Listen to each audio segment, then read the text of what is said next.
Well, happy Wednesday, everybody, and welcome to another Solid Academy live stream. So glad you've joined us today. My name is Nathan Ingram. I'm the host here at Solid Academy, and today we are talking about the legal requirements for web accessibility. And joining us is Bet Hannon. Bet is the CEO of Accessicart, which is a services agency that helps remove barriers for customers with disability.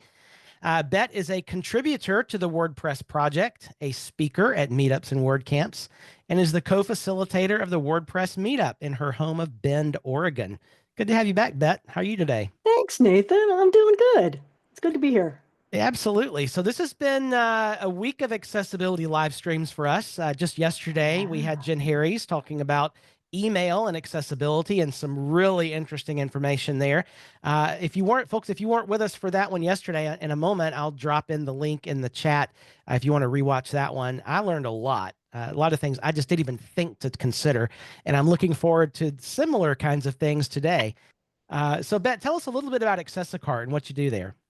Yeah, so we are, as you said, a services agency, and we really try to partner with agencies and in-house teams to help them with accessibility.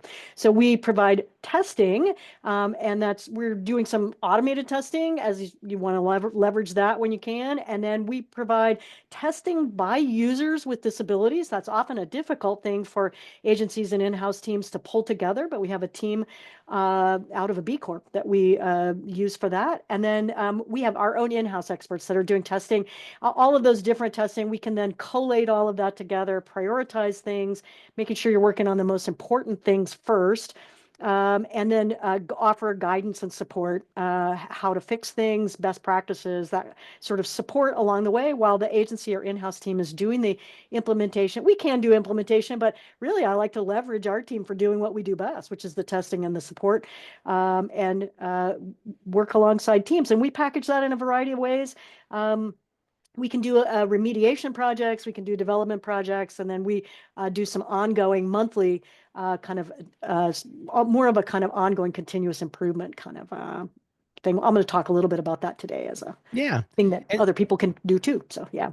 And so this is really important. Actually, folks, Bet and I were having a conversation in the pre-show before we launched just about how easy it is for a typical agency owner like myself to get frustrated with all the things you have to learn about web accessibility. And Bet, you and your team come alongside a traditional WordPress agency to help really nail down sites that have particular accessibility needs, right?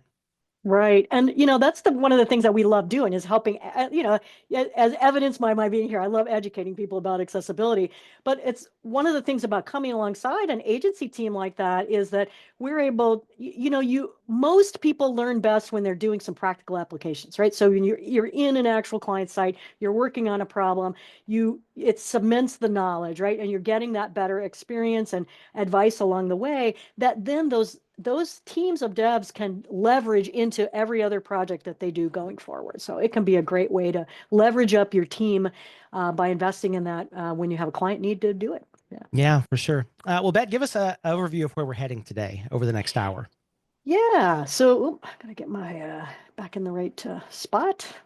Uh, Here we are. Um, we'll want to start with talking just a little bit about what is web accessibility. We often have people here that are new to that. I'll outline quickly then it's 4 issues that you can start with today on client sites with little or no specialist help. We really won't be dealing much with any technical details today, just a few examples of things you could get started on. Then we'll dive into the meat of the conversation today. We're going to talk about the European Accessibility Act, the U.S. legal landscape, new rules that are impacting web accessibility in the U.S., some U.S. state obligations that are coming out. And then I have some suggestions for proactively helping clients as well as getting how to get help from accessibility experts. And then we'll hopefully have some time left over for Q&A. And yeah. Yeah, very good. Well, just a couple of quick housekeeping notes before I turn it over to Bet. First of all, if you're just joining us in Zoom, welcome. So glad you're here. I'm dropping in once again the link bundle there in the chat that has several links. First, today's slides. If you want to download Bet's slide deck, just note these slides are not accessible. She wanted me to make sure that we emphasize that. But there's a PDF download if you'd like to grab those. Also, this is being recorded, and if you would like to go back and rewatch or share this live stream with someone, the link to do so is there in the chat as well. Takes us about an hour to get that replay up, then it'll be ready sometime around 3 o'clock Central Time. The link to access a cart is there in the bundle, as well as an invitation to join us if you're not already part of our Academy audience. Join us on Tuesday for the WordPress News Roundup. All the news in the WordPress space over the last month. That is Tuesday, 1 p.m. Central. So with that, I will disappear. Beth, let's talk about accessibility. All right. Thanks, Nathan. All right. Well, the very first part in understanding accessibility, and I really do like to frame accessibility this way for folks, is to realize that users interact with the sites that we create in all kinds of ways that we may or may not have anticipated. So people are on devices of different screen sizes, little mobile devices and big screens, and they might be in really bright light or really dim light. And some users are unable to use a mouse, or they can't scroll with their hands. Other people are unable to see the screen at all, or might need the screen magnified. So the user that you see in the image I'm displaying here is not able to use his hands for accessing websites because he's paralyzed. So he has a device attached to his wheelchair that he can manipulate with his chin and mouth to navigate through websites. And there are thousands of specifically customized devices like this, but you don't need to worry about accommodating all of them specifically. They're all essentially input devices for driving keyboard navigation. So when keyboard navigation doesn't work on your website, you're blocking a user like this from your website.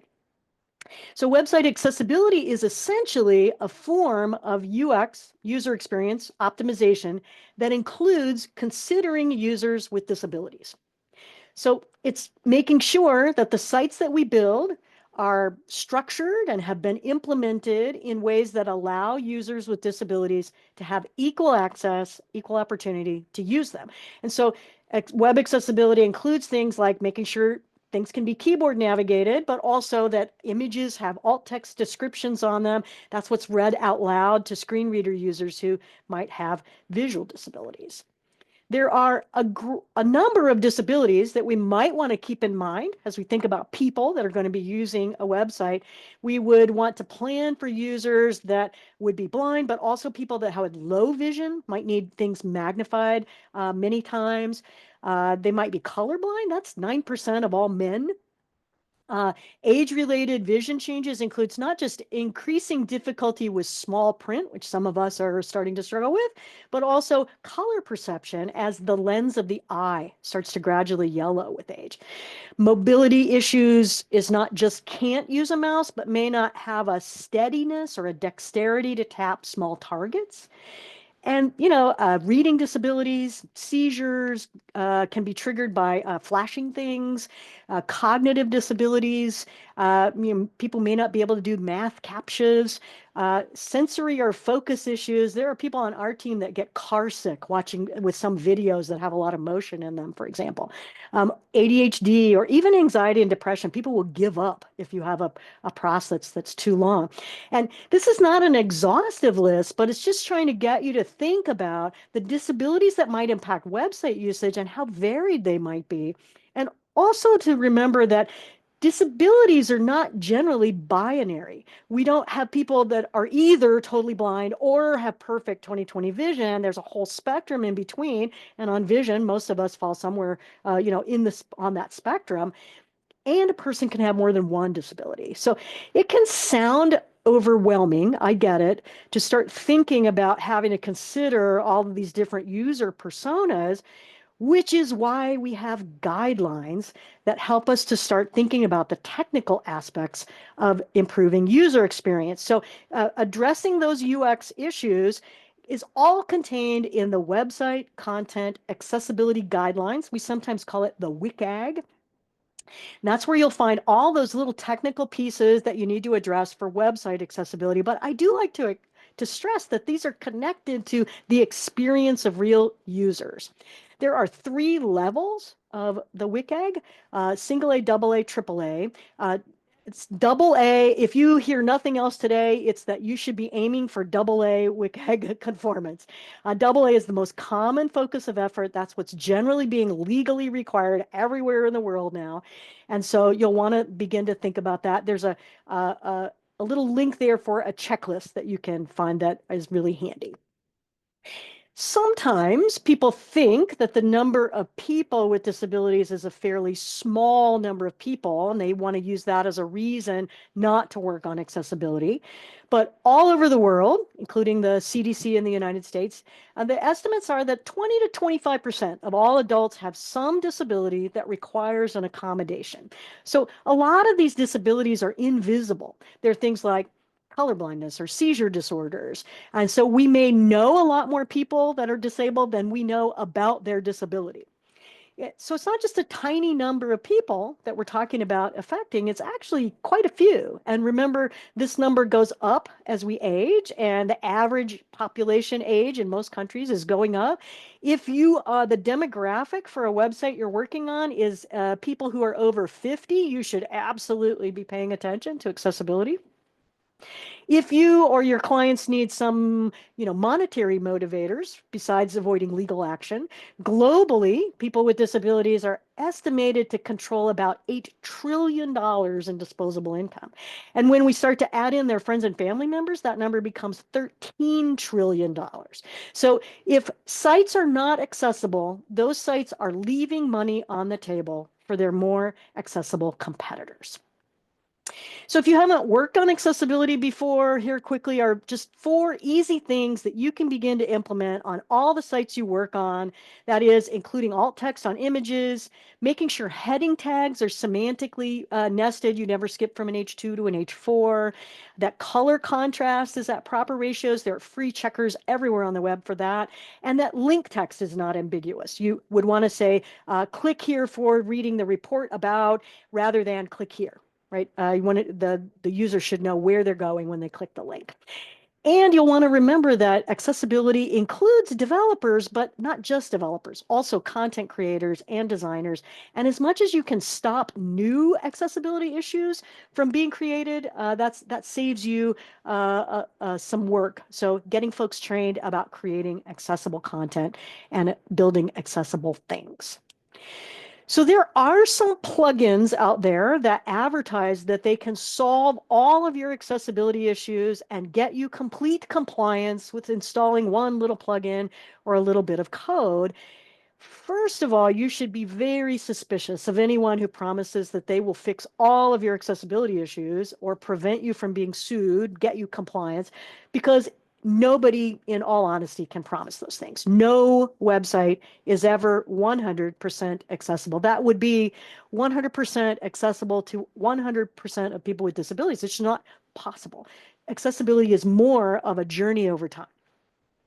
These plugins are scripts that are looking for accessibility issues and try to fix some of them on the fly. So they're called an overlay plugin. It's really important to remember that these plugins only find and fix about 30% of issues. And that's true for all automated testing too. It only finds about 30% of issues. So for example, it can help you find color contrast issues, but it can't tell you anything about keyboard navigation. So if you choose to use these plugins, just know that they're not going to fix everything. You'll still have work you need to do. And in the context of this webinar, be aware that the EU Commission has been very clear that overlay plugins will not meet full compliance for the European Accessibility Act without additional manual testing and remediation. And there are a lot of other reasons why overlays are not great, including the fact that they create more issues for people with disabilities. You can read more about that at overlayfactsheet.com. And I encourage you to learn about these and know so that you can help educate clients about them. Now, we're going to talk about legal compliance today, and that is certainly a reason that site owners should be thinking about accessibility. But I also want to stop before we dive into that and acknowledge that there are other and maybe even bigger reasons to be working on accessibility. Think about how much of our lives today, for most of us, are online. We're paying bills, doing banking, setting up services, buying products on e-commerce, ordering meals and groceries, basic communications like emails and making video calls and all kinds of other things. And currently, most people with disabilities tell us that at least several times per week, sometimes daily, they need to ask for help from family members and friends to do things that you and I would that for most of us would be considered really basic everyday things online. all of us, if we are lucky enough to not die suddenly, will probably develop a disability. And so we need to think about what's the user experience that you want your parents, your spouse, your siblings, your children, your future self to have on the internet. I want the people I care about, even people I don't know, because I like to be caring like that. I want them to be able to be independent and retain as much human dignity as possible. So web accessibility impacts not just the person who has a disability, but it also impacts their family members and the people who support them. So a part of make accessibility is really making the world online a little easier to navigate because we care about other people and we care about creating good experiences for everyone online. But there are some accessibility compliance requirements. So let's talk about those. Here's my, we talked about in the pre-show, I'm not an attorney. While we'll be talking about legal and law matters today, you should definitely seek out the advice of your own attorney as a developer or an agency. And you should encourage your clients to consult theirs if there are questions about legal compliance. So the European Accessibility Act is going to be bringing some far-reaching changes for web accessibility all over the world. Like in most other nations around digital accessibility, this law is based in human rights law that seeks to give equal digital access to everybody. Enforcement of this law, this set of laws, will go into effect on June 28, 2025. So the law was first passed in 2019. We've been given this long window for getting ready. We're now down to about 4.5 months. It can take 6 to 9 months to make a website accessible. So if you need to be doing that and you have clients that need to comply, you should be getting going really quickly. Like GDPR, this law, the compliance requirement for this law is based on whether you have European customers, where your customers live. So you might be a US business or based somewhere else in the world, but if you have EU customers, you may need to comply with this law. Every country will have their own enforcement agency that will receive complaints and may also proactively look for noncompliance. And there are generally schemes of fines and penalties that are a part of this enforcement system. There is an exclusion for micro enterprises. So if the business or the entity does less than 2 million euros or about $2 million in annual revenue, or they have less than 10 employees, they are exempted for now. We expect that overall that these thresholds will eventually come down. And so I think it is smart to let clients know that they are for now exempted, but as they come up to a redevelopment project, it's going to be a really smart idea to make accessibility a part of that so that you can future-proof them. Including accessibility as a redevelopment project is the most cost-effective way to begin doing this. There are a lot of requirements for the European Accessibility Act. It is a wide-ranging law that deals with a lot of physical products, things like kiosks, check-in kiosks, e-readers, mobile phones, all kinds of things. Here are some of the most relevant requirements for people who create and manage websites.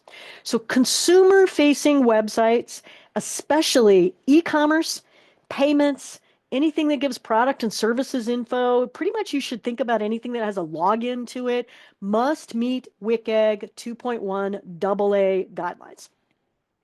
The products and services, if they have any digital or communications aspects to them. So for example, if they have a physical product that has a companion app or a dashboard, that digital component must be accessible, and information about that has to be made available pre-purchase on the website. If there are documents that are created, are available, like user manuals that are PDFs, that's a really, people really love their PDFs. PDFs must also be made accessible. Just know that PDFs is its own specialization within accessibility, and it can often be a complex thing to make a PDF accessible. And every time it gets edited, it needs to be retagged and reworked for accessibility. And in many of these countries, almost all countries, you'll need an accessibility statement. What needs to be included in that statement is a little different from country to country. in many of those countries, there needs to be links to a recent, we think that means annually, but this is all still being, rolled out. We won't know for a while about how these enforcements are going to really flesh out in some ways. We think at least annually, and it needs to be independent testing and auditing of the website. So the in-house team, the agency that created it, can't just check off on that it needs to be independent testing. And at least in some countries, the language is an experienced accessibility professional. And that's, some people think that means that the person doing the auditing or the leadership of the team doing the auditing needs to have at least what's called a CPAC credential, Certified Professional in Accessibility Core Competencies. There are only about 3,500 of us in the world that have that credential. And so that may be we'll figure out how all that works as we go. And then also, the accessibility statement needs to tell site users how they can report an issue, not just to the website, to the company of the website, but also to the oversight authority in many nations. Now, how all that fleshes out for US people is really going to be interesting because in general, in the US, we don't put information about accessibility testing that we've done in the statements. And so we're not sure how all that's going to work out. So the European Accessibility Act is what's called a directive. So it's a kind of overarching for the whole European Union that sets the minimums, and then every single nation under that has made their own national laws. So here are so the national laws is where you get the penalties and the specific kind of more specifics about the law. So here's some highlights from them. The initial action, it seems like in most cases, upon a complaint, is going to be you must make it conform to the WCAG guidelines by a specific date. And there may be financial penalties assessed at that point at the discretion of the oversight body. So you can hope that there won't be those penalties, but there may be some. But eventually, you'll get this notice that you have to comply. Many of the set financial penalties start at around 60,000 euros per instance, although some of them start at 100,000 euros. If you fail to meet an adjudicated compliance deadline, so in other words, the authority tells you must make it meet WCAG guidelines by this date, and you miss that date, then the penalties may be as much as $1,000, may start at €1,000 a day. So that can add up pretty quick. Some of the fines are based on a percentage of global revenue. This is a way of kind of leveling the playing field for big and small countries, I guess. Most notably in Italy, where the fines can be 5% of the previous year's gross global annual revenue. In Ireland, the CEO of the company, of the website owner company, can receive up to 18 months of jail time. Now, I don't think anybody's going to get extradited for doing that, but it does tell you something of the seriousness with which they're taking some of the compliance things going on here. There are some countries, notably Germany, that are requiring WCAG 2.2, which is stricter than 2.1. So pretty much if you sell into all of Europe, you should be advising clients to go for WCAG 2.2. We're advising all of our clients to go for 2.2 anyway, because we know those minimum requirements are going to be raised. And it's really not that much of a jump from 2.2 to 2.1 to 2.2. Another thing that countries can do is revoke your right to sell your products and services in their country. Now, most nations allow for individual consumer users, but also advocacy groups for consumers or for people with disabilities to report violations. They have standing to do that. Germany also allows for your competitors to file a complaint. And the rationale is that this levels the playing field, because if one company invests in accessibility to comply with the law, but another company doesn't, and they're more profitable by avoiding the law, that's not really fair. And so they want to make that more fair by allowing your competitors to report you if you want to do that. Now, there are lots of other parts of the EAA, and if you have clients that must meet this compliance, this is a very pressing deadline, and you'll want to make it a high priority to get started making a plan to move into compliance soon on that. In the US, web accessibility tends to be driven in many, many ways by lawsuits that are filed under the Americans with Disabilities Act or the ADA. Uh, the numbers of these cases, these are Title III cases. So these are our public businesses. These do not deal with government or anything like that. These are private businesses that you can see the numbers of those cases have been rising year over year. Although last year there was a dip in the number, but we are also seeing that more of those things that do go to court are going to state courts. So more state regulation, and the states can vary quite a bit. Now, these numbers that you see there are only the cases that actually made it to court. We estimate that 3 to 4 times that many are settled before they go to court. Even the cases that do go to court, 95% of them settle before a judicial decision is being reached. Many of these lawsuits are being filed by what we could generously call serial plaintiffs. That is, they're filing a lot of lawsuits. One person with a disability, typically a person who's blind, but sometimes a person who's deaf, and their attorney who partner together and they sue, dozens of websites with cookie cutter documents. And what they're really hoping for is a financial settlement to end the suit because ADA doesn't give monetary damages. And so that can feel scammy. It seems scammy, but it doesn't make them any less real lawsuits that need to be addressed. In all of these cases, all the settled cases, all the cases that go to court, almost always the settlement is that, or the court verdict is that the requirement that the site owner make their website conform to WCAG 2.1 AA, typically within a 24-month window, although sometimes in a shorter window. Here are a few quick stats about those US lawsuits. More than 75% of those lawsuits last year involved e-commerce websites. So e-commerce websites are a huge kind of vector for that would be something I would pay attention to, is clients that have e-commerce on their sites. And it makes sense if you think about it. E-commerce means that the user is coming there to perform a specific task. There's a lot of user interaction, a lot of places for things to go wrong. So really high user interaction websites of any kind, but e-commerce is probably the most typical. Last year, 41% of the sites that went to court were being sued for a second or more time. And so it's really common that a company will basically pay the settlement and do nothing for 1 or 2 or 3 settlements. And then they finally get it that, oh, this is just going to keep happening. And so then they finally start investing in accessibility.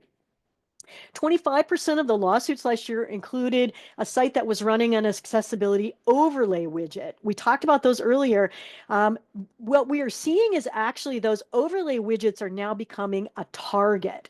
We think that the predatory lawsuit folks are really just scanning the tech stacks to single those sites out because they're depending on that the site owner who's put it on there knows they should do something about accessibility, but they don't understand that it's not fixing everything for them. A single lawsuit, because might end up costing somewhere between $20,000 to $50,000. The settlement itself might be somewhere between $5,000 and $40,000 or more, but then that you are paying the site owner, typically in the settlement, is paying not only their legal fees, but also the plaintiff's legal fees. And then you still have to make the website accessible, and you have to make it accessible on that that time frame and that can make it more expensive way to do it, right? The cost to make the site accessible might vary quite a bit depending on how many issues are there, but almost always when you have a time frame constraint, that can make it more accessible, more expensive. There are some new rules that have come out in the last year. Last spring, these rules were announced. One of them is from the U.S. Department of Justice for what are called Title II entities. So the Americans with Disability Act has 5 kind of sections to it that are called titles. Title I deals with all employment law. Title II is state and local government. So there's a new rule that's out about state and local governments meeting web accessibility, digital accessibility requirements. So These entities, state and local governments, have always had a legal obligation under ADA and some other laws as well, Section 508, some other things, that they now have a technical requirement for meeting. What's new is that they didn't have this technical requirement before, and there was always this gray uncertainty about whether they were meeting compliance or not. And so now they have the technical requirement, WCAG 2.1 AA. This is going to include all levels and agencies of government. It's going to include, like, counties and cities and all of their agencies, all of their departments, everything in education that gets any public money, law enforcement, public libraries, basically anything that gets any portion of government money is going to be included. What needs to be made accessible is all of their web content and all of the functionalities that they make available on the web, any mobile apps. So if they have a mobile app for paying parking, for example, or for reserving Parks and Rec, picnic tables, those kinds of things all have to be made accessible. PDFs have to be made accessible. Um, there are, and social media posts notably have to be made. So they should be starting to be putting alt text on the images in their social media posts. There are provisions for having archived content, and that gets super complex. So you want to read about that. But the deadline is, a year from now, but just keep in mind, governments move slowly. So the deadline, if the entity serves a population center that is more than 50,000 people in the 2020 census. So if it's a city or a county that was bigger than 50,000 people in the 2020 census, then they have until April 2026. They're trying to accommodate smaller, local government, smaller entities by giving them an extra year. So if it's a county or a small city that it has less than 50,000 people in that census, then they get until 2027. There are a like I said, a good number of exemptions and exceptions, and these are published. You can find out all the information you need about some of those exemptions and things, and find places to ask questions at ada.gov. The website is there. Now, I have been asked multiple times, does the change in federal administration mean that these rules will not be enforced? And my reply is that in general, Republican administrations tend to back away from almost all, a lot of regulatory enforcement in general. So we should definitely not expect that regulatory enforcement from the federal level is going to come for these rules at all. However, what these rules do, they have the effect of law.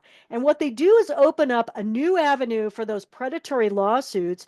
And we should expect that civil lawsuits will be able to be brought and continue to be brought by ordinary citizens. And so my advice would be that entities should not back away from this compliance requirement, kind of hoping that it will not be enforced from the federal level. They will still get hit with those civil lawsuits.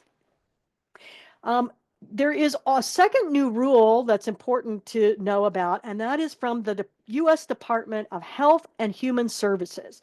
This is part of a wider accessibility in healthcare initiative that was mandated out of the Affordable Care Act to make just healthcare in general more better for people with disabilities, more accessible for people with disabilities, including things like accessible exam tables and making sure physician offices have access. And pretty much what they have also said as a part of these rules is that any provider, any entity that receives Medicare and Medicaid reimbursements must make sure their digital content meets WCAG 2.1 AA guidelines.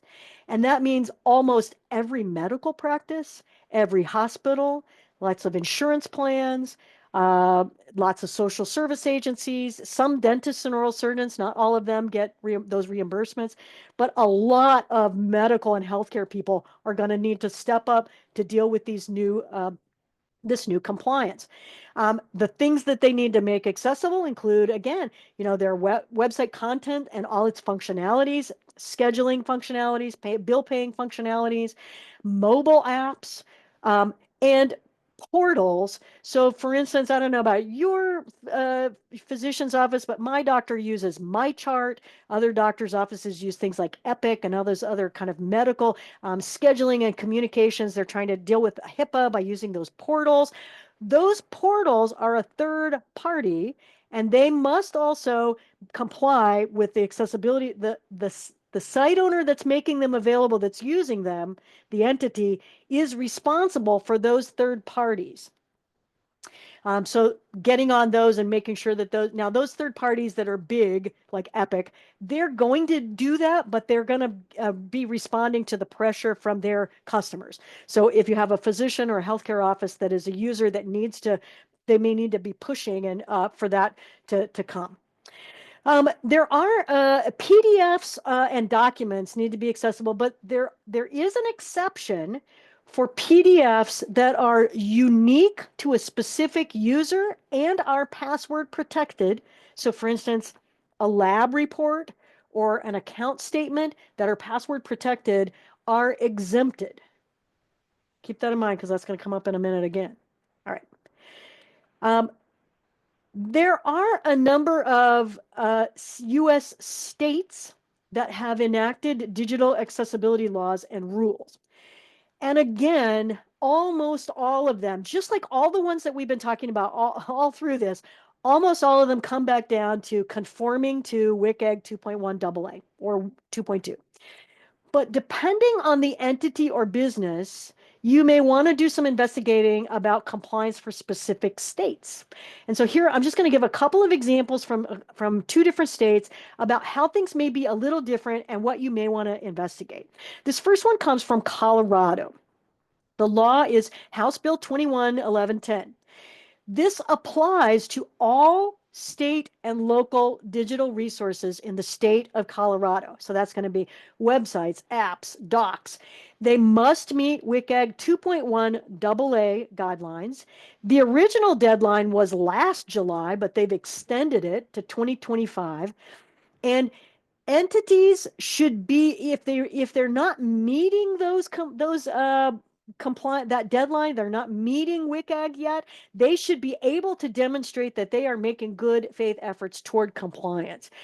The complaints can be brought by individual people, individual citizens of the state of Colorado, and the fine to the site owner can be $3,500 for each affected individual. There is a notable difference here from the Health and Human Services rule around the PDFs that we just talked about. In Colorado, there is not an exception for PDFs around an individual account. In Colorado, all PDFs must be made accessible, whether they are password protected or just about an individual account. So knowing that there are some of these things, now this only applies to state and local governments within the state of Colorado. The state of California has, as you might expect, right? A whole complex of additional state laws around accessibility that may be impacting websites. And this is why sometimes we're seeing some of those sites on that graphic where the number of lawsuits a lot of them are coming to California. Some of them are going to New York, but a lot of them are coming to California because they're able to claim under not just ADA, but these other laws as well. So the Unruh Act in California prohibits discrimination based on a disability more broadly, but it has been successfully used to frame web accessibility as a civil rights violation. So the minimum fine for that is $4,000. There's also another law called the California Disabled Persons Act. It also allows for framing website accessibility with a civil rights violation, and the minimum fine there is $4,000. It can be more. Most notably, this law was used by the National Federation of the Blind against Target in a very big kind of pivotal lawsuit around web accessibility.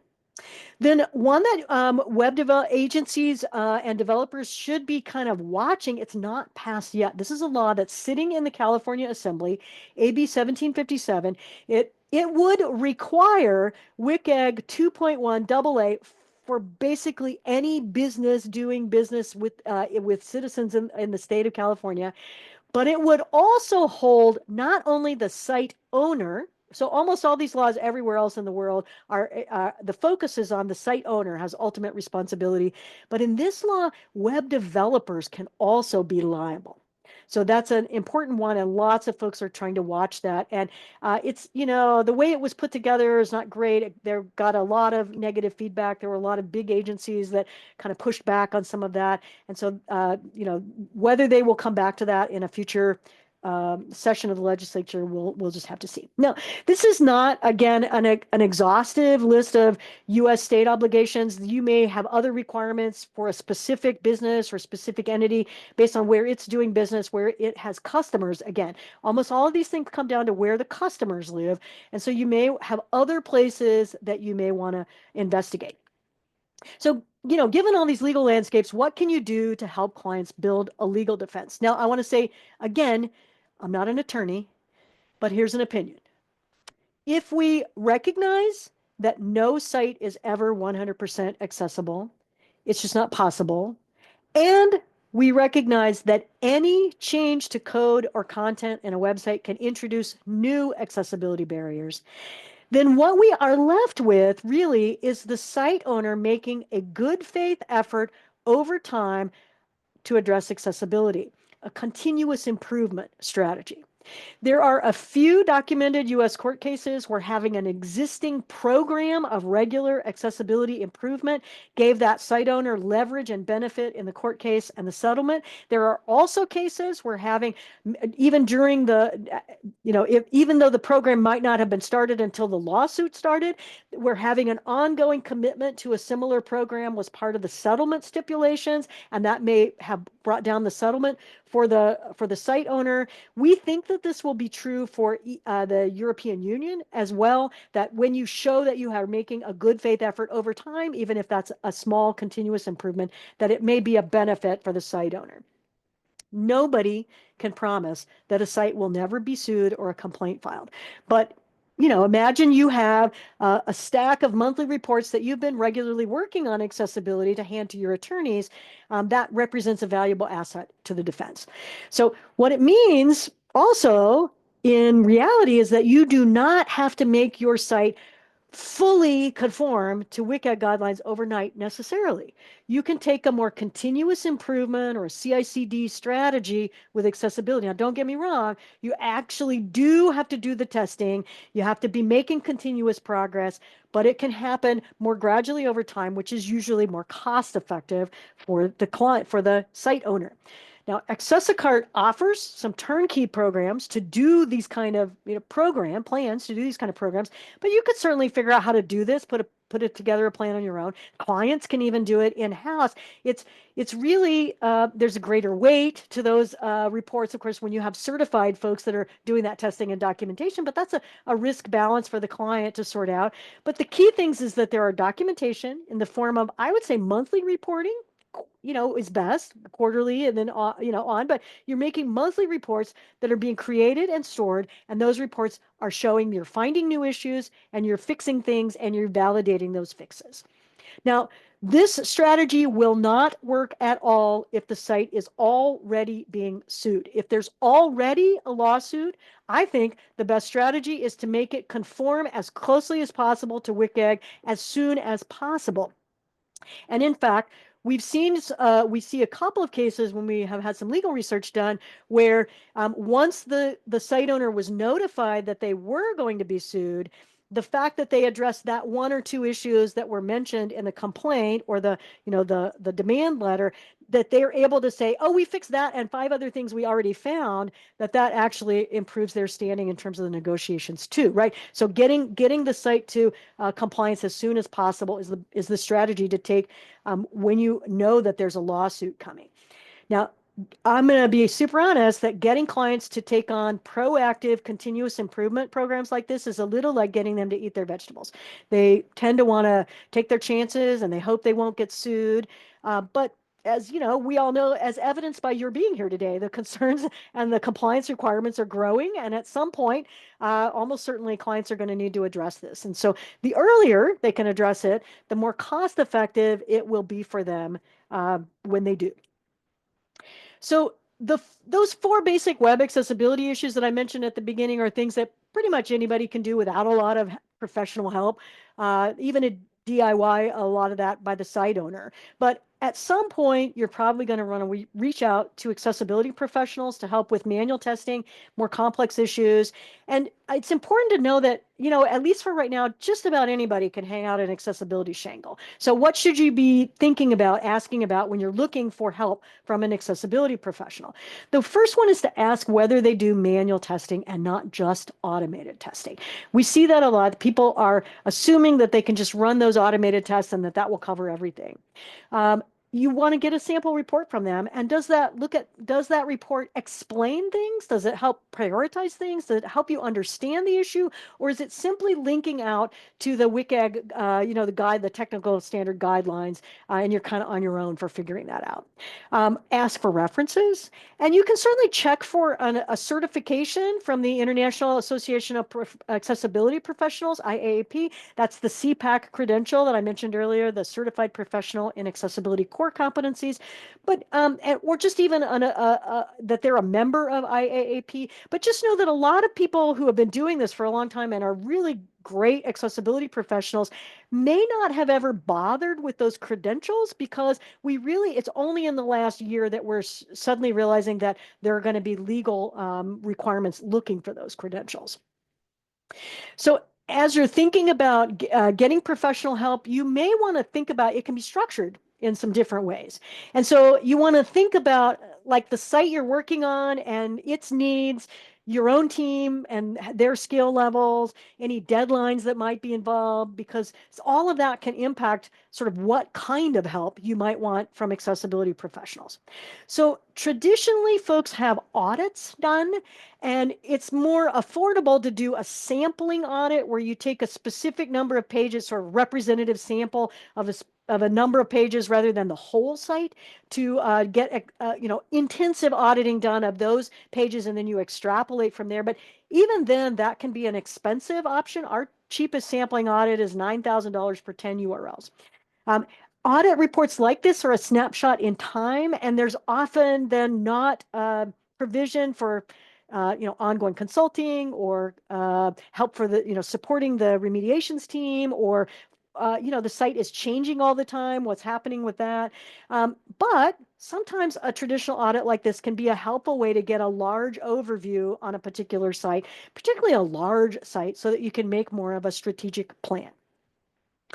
Done for you remediations is when you hire the accessibility professionals to not only identify the problems, but also implement the remediations. And this can be more expensive, but it can also help you quickly get a site remediated. So sometimes when a site's been sued or there's a complaint and you have a short window, or the client got 24 months, but then they didn't come to you until, there's 4 months left, right? Or we recently had a site where there's a big concern with PR, and they really want to get it remediated quickly, even though they might not need to do that legally, but but for PR reasons, they want to make sure they're getting it remediated. That may be the best kind of situation in which you might want to get done for you remediations. Project-based consulting is where the accessibility professionals come alongside existing web dev teams or in-house teams to consult around the fixes, while then the web dev team, the agency, the in-house team implements the remediations. And so then the accessibility team can retest and make sure things are fixed. Our team does a lot of this. We like this done for you option because it really is building up the capacities and the skills on that web dev team. And they can apply those to other projects going forward. And then I mentioned this at the top. This is kind of just a little pitch, but one version of done for you is our AccessiCart plans, where we offer kind of regular testing and reporting, where we're identifying only a small number, 5, 3, or 1 issues per month, and then we're providing all the support for those over time.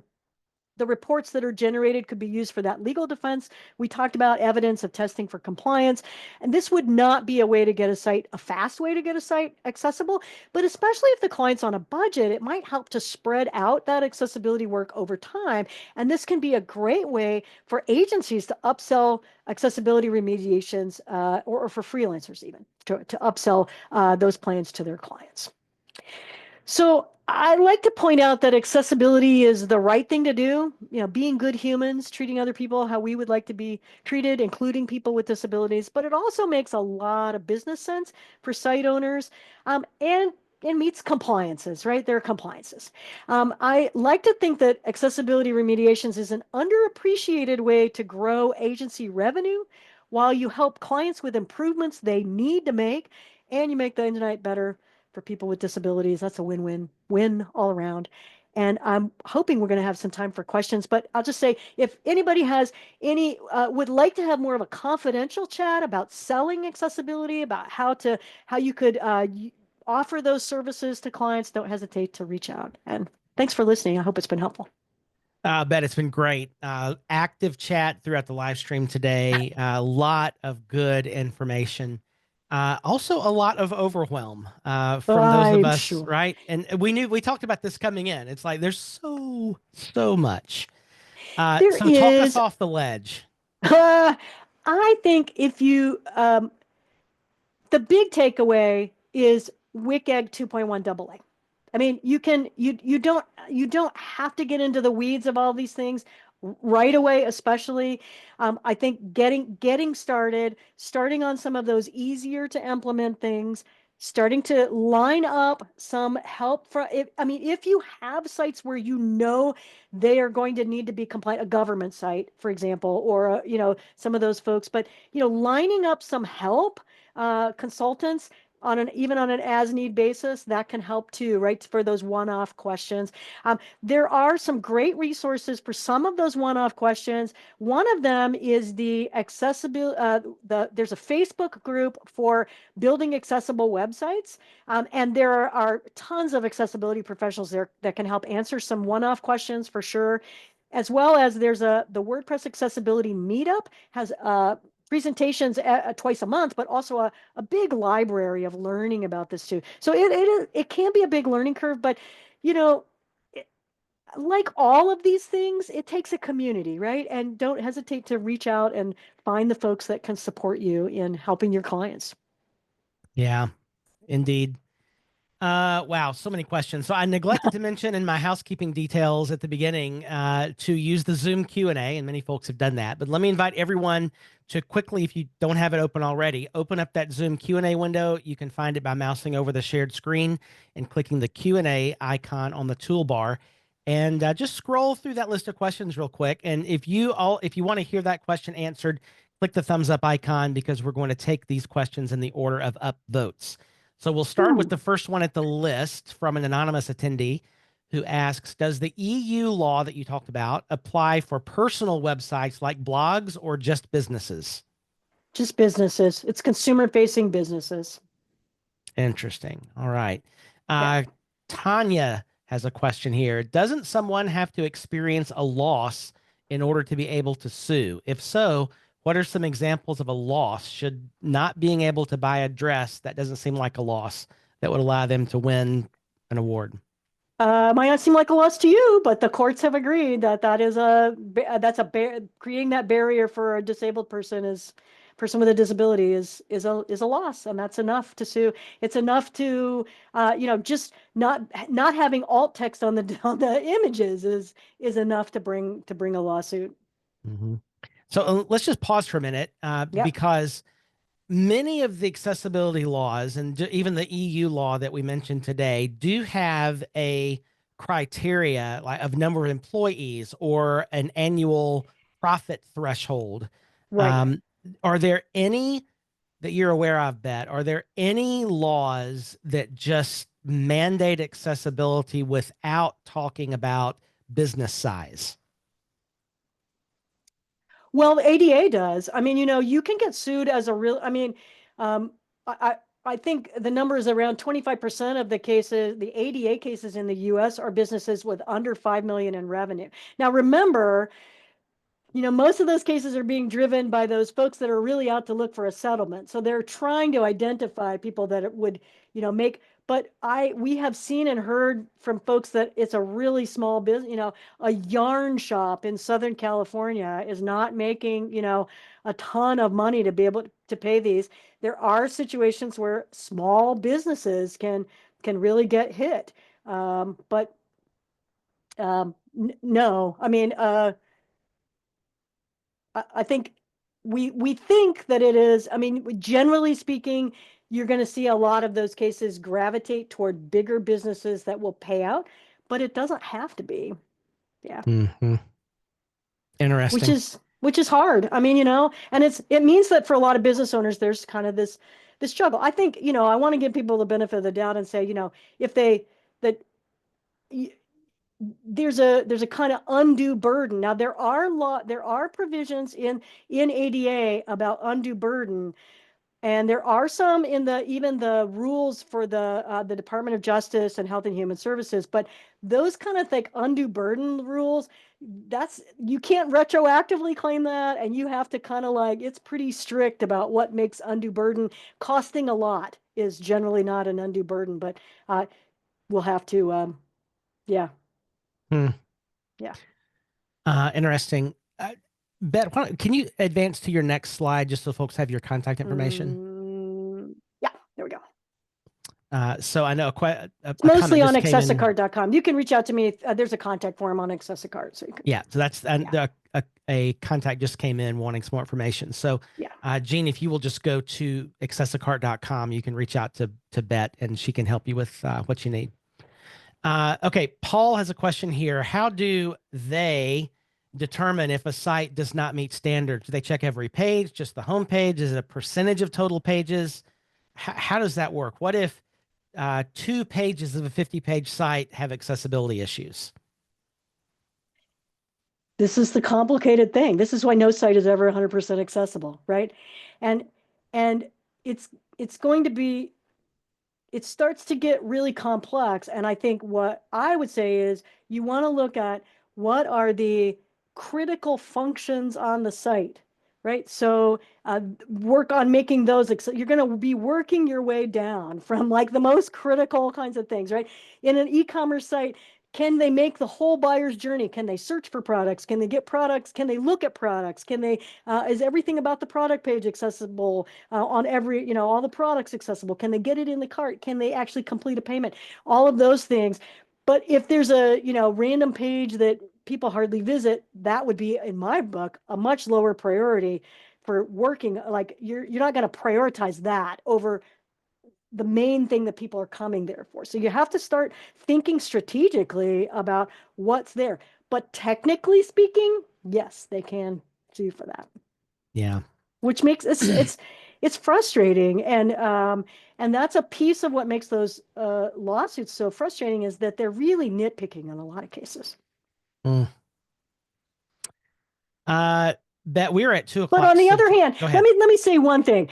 Like those it's easy to trash those lawsuits, but we have to remember that it's only because of lawsuits like that we have accessible ATMs and accessible all kinds of other stuff for people. Like those lawsuits have played an important part in getting people with disabilities access to things that they didn't have access to before. And so we can trash them. People are taking advantage of them. Absolutely. But that's the way our system is set up. But there have been important cases that were brought by, I would say reputable, because that kind of trashes those people even further. But, you know what I mean? It's like by groups of consumers that really, really needed to push for making something accessible. And the lawsuit was an avenue that gave things. Yeah. It's a complicated issue. I want to be respectful of your time. We're already a couple of minutes over. Do you have a few more minutes for questions? I can stay if people, but I'm assuming people will start to drift off. So you let me know what you want to do. So let's take a few more questions if you don't mind. Sure. There's a 2 or 3 questions here that have multiple votes. We'll take those and call it a day. Paul has another question here at the top. So I'm going to wake up one day and get an email that says I'm in violation and owe many dollars, or will I get a notice with a grace period to fix things up? How do those demand letters happen? What do they look like? Yeah, so in the US, you would typically get what's called a demand letter. It's not an email so much. Usually they're USPS mail, because that's a track. That's how lawyers do things. Lawyers will send you a letter. You'll get a letter. It might look pretty. It might look like junk mail. There are many cases where the site owner it'll go to the site owner, the business owner. They throw it away. Maybe if they get it, they should take it seriously. You'll get that letter. Typically, they give you, typically they're supposed to give you 30 days from the time the letter was sent until they file a subpoena, file the case in court. Now, if you have a regular program of testing and remediation, often you can kick things into high gear and get that specific issue dealt with and make that case moot. You can argue, make it moot. But what you should expect if you ignore the letter is that you'll get a subpoena. You'll get official paperwork from court telling you that you're being sued. Hmm, But lovely. you should definitely contact an attorney. Do be aware that not every business attorney has experience with web and digital accessibility. And it's kind of,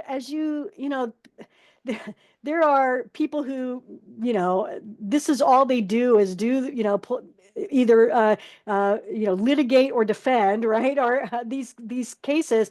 And so knowing the ins and outs of it, so we see once in a while, a regular business attorney doesn't understand that the typical window for remediation is 24 months, and they'll come out of this they'll have negotiated 9 months and think they got a great deal. So, Yeah. Good question here from Tanya. What is the best way to test your site for WCAG 2.1 AA? Hmm. Well, you can start with automated checkers. So you can go to something like wave.webaim.org. That'll help you test some of the basic low-hanging fruit, color contrast, heading structures, those kinds of things. But then you're going to need to be manually checking. It has to be manually checked. And so there are tons of tutorials out there. Oh, great link there. Tons of tutorials on starting to do manual checking for that. And then, at a certain level, that's what you hire accessibility professionals to do. Yeah. But Let's I think, see. but I think, but I just want to say, starting out, dealing with those four little basic issues will get you, will really, increase the accessibility of the site. So I would just start with those. Just don't even test for them. Just start looking for them. You'll find them. So. Hmm. Another question here from Tanya. What if you build a website for a client and they add something that is an accessibility issue? How can that be a developer's liability? It's not yet. Um, it's not yet. In most places everywhere, it is the site owner's responsibility that the site be accessible. That one law in California is the kind of new wrench in there that would make that a developer liability. That does not mean that there are not business owners who try to share their pain when they when they get sued, right? They try to come back to their developer. I do think agencies and developers should be putting into any time they're building a project, they should be putting into their contracts, into their terms and conditions, notices that they are not liable, that it is a complex and fast evolving field, and that anytime anyone changes anything on the website, it can go out of compliance. Therefore, you need to release them from liability. We put that in our contract. And then when we were building sites, if the client asked for something, like they had a inaccessible color scheme or something they refused to change, I made them sign an additional release of liability that was even more specific, that they were acknowledging that we had advised them of this, that if they get sued over this or any other issue on their site, that they would pay for all of our expenses for deposition or any involvement in the case. And that 95% of the time they change their tune. So, Yeah, indeed. but And not this is always, something, but yeah. yeah, this is something that we've dealt with in monster contracts as well, of having Yeah. a number of different options for accessibility statements, but the single safest statement of all, I'm not an attorney, but my attorney says, is you just say we're not responsible for any level of compliance Yep. unless it's specifically in the scope of work. And in that point, you can have all of your things of, if you change anything after the fact, it's no longer compliant, et cetera, et cetera. What does WCAG compliance mean? All of that. Yeah, and you put in there, we're going to do to the best of our ability we will do everything in our power to uh, deliver you a site that will meet WCAG 2.1 AA standards as of the date of delivery, right? So Yes. you're counting, and you are notified that anytime any part of this website changes, including plugin updates, the site may go out of compliance. Yeah. So And you again, want to like there's not doesn't happen often, but any kind of front end output plugin, and when they make a change, it can introduce new issues. So, yeah. And again, these are legal issues, and neither I nor Bet are attorneys, and you should talk to one and also try to sell yep, them a website when you do. absolutely, So, an accessible one. yeah, an accessible, thank you, an accessible website. All right, well, let's call it quits. There's still a number of good remaining questions. Thanks, everybody, for those. Really good discussion, and Bet, fantastic presentation. Any final thoughts as we're wrapping up? Just hang in. I know it can feel overwhelming, and just know that our team, but also other folks in the accessibility community, really do want to help agency owners kind of figure out how to incorporate this in a more sustainable way. So reach out, get some support. Yeah. Well, thank you, Bet. Folks, we've been trying to have more and more accessibility live streams just to keep us well educated. And also, the folks we're bringing on are those that work alongside agencies like yours, like mine, to help be the expert that we can bring in to solve these sorts of issues. So, very grateful for you, Bet, for this presentation and the work you do. Thank Oh, you. thanks. Yeah, thank you all for being with us as well. Let me drop in one more time. If you came in late, the link bundle there in the chat. You'll have about 10 seconds to grab those links if you'd like. Today's slides to download. The replay will be up in about an hour. And if you want to learn more about Accessicart, accessicart.com. And finally, an invitation to join us on Tuesday for our monthly WordPress news. Actually, we can't say that. A news roundup Oh, about WordPress, right? Is that how oh, you there have you to go. say it now with the new trademark rules? Anyway. Our news roundup is coming up on Tuesday, and that's all the WordPress things for agency owners in the last month. It's a lot of fun. Well, hope you have a Awesome. great rest of the day, everybody. I'm back tomorrow for members for our office hours here on Solid Academy, where we go further together.